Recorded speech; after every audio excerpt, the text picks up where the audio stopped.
Right now on KSBY News, parents and students shaken after a gun was found on the Pioneer Valley High School campus. Evacuation order now in place in South Santa Barbara County. An update for when those impacted may be able to return home. And tonight, classic cars from around the globe are pulling into Santa Maria to take part in the annual West Coast Customs Car Show. A look at some of the special vehicles and guests set to make an appearance. The Santa Barbara County Sheriff's Office tells me several people were arrested recently for attempting to bring illegal substances into the Northern Branch Jail. Santa Maria mom Unique Castillo tells me she used the ATMs here at Bank of America in Santa Maria 2 weeks ago, and within hours her electronics benefits card was duplicated with all the funds in her account wiped out. Thursday morning, Santa Barbara County firefighters continued their efforts in putting out a vegetation fire that broke out late last night in Goleta.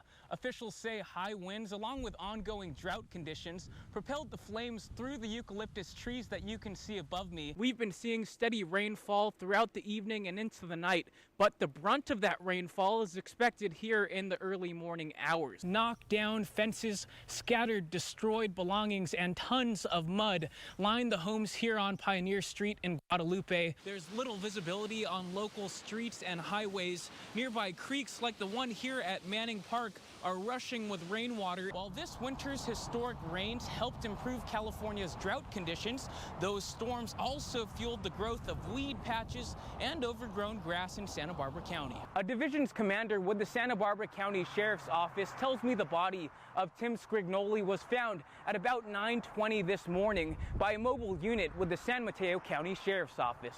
In Cal Poly President Jeffrey Armstrong's statement to KSBY, he admitted the university should have handled things differently when Kristen Smart went missing 27 years ago. San Luis Obispo County Sheriff officials say during class yesterday, deputies arrived here at Mesa Middle School on reports of battery committed by a teacher against a 13-year-old student. Since Sunday, the carcass of this 20-foot humpback whale has remained on Padaro Beach in Carpinteria, drawing many visitors to the shoreline to check it out for themselves.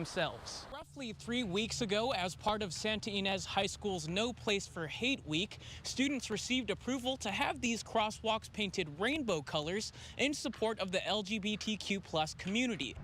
Within the next 5 years, 4 floating wind turbines could be visible from the shoreline off Vandenberg Space Force Base, kickstarting a wave of renewable energy projects right here on the Central Coast.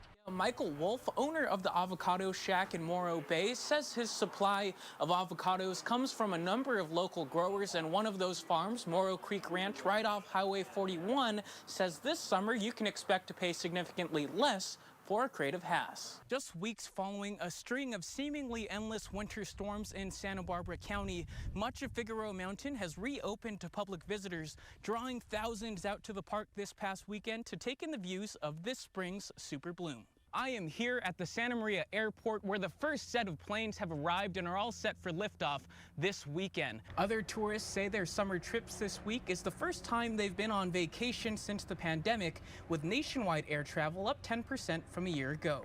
Live in Solvang, Jacob Dizon, KSBY News. Jacob, thank you. Starting tomorrow night and continuing through Sunday, thousands of visitors will fill the Santa Maria Rodeo Arena for a weekend filled with bull riding, steer wrestling, and live entertainment. Well, you heard it right there. We're all looking forward to seeing Mr. Estrada here this weekend at the West Coast Customs Car Show. I'm going to throw it back to you guys live in Santa Maria. Jacob Dizon and Eric Estrada, KSBY News. All right, Jacob, thank you. I'd take a selfie with Ponch as well. All right.